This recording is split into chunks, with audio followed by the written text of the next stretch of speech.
In this video, I'll show you how to create an API key in Google AI Studio. The first thing you need to do is go to the Google AI Studio website and sign into your account. Once you're signed in, look at the bottom left corner of the screen where you see your account information. Just above that, you'll find the option called Get API Key. Click on it.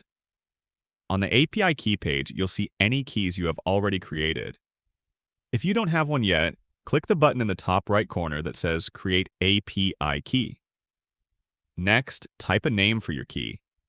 For example, you can name it Test Key.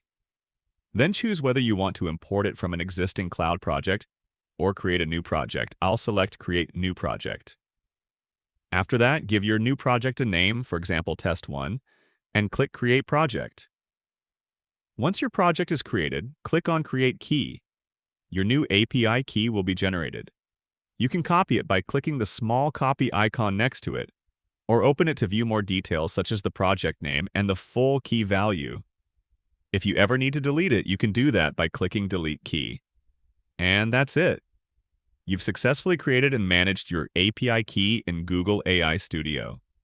If you found this tutorial helpful, consider subscribing for more quick and easy tech guides.